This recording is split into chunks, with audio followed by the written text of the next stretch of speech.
Hi, Dr. Ouellette. My son sprained his wrist 6 weeks ago playing basketball for his high school team. He says he's ready to get back on the court, but I'm not sure if his wrist is stable yet. What are your thoughts? So 6 weeks, doctor, can the son get back in the game? Well, number one, has he had an evaluation by a physician? And that's really key, and x-rays. And I can only tell you, having missed my own son's scaphoid fracture for 2 weeks, because he kept telling me, well, it's not that bad.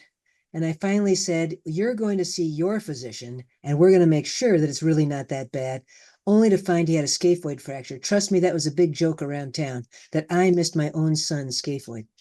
So you want to make sure you don't have any of these smaller fractures that many times are undisplaced and very difficult to see on the initial x-ray. So that's number one. But let's say that we don't have anything like that, and it's literally just a sprain. In other words, you've injured a ligament, but what have you done over that 6 weeks?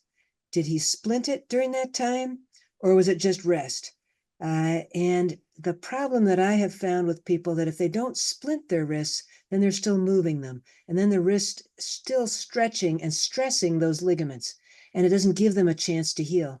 So one of the things that I encourage people to do is to wear a splint for that first 6 weeks and wear it 24/7. And I use this kind of splint, which is a exo splint. It's almost like a cast, but particularly for young athletes, it allows them to take it off and take a shower, keep it clean, and otherwise keep them. They can also work out. If it's only a sprain, they can still work out, but I have them use a lion's paw, which is a leather brace that the gymnasts use for the uneven parallel bars, the vault, the rings, the pommel.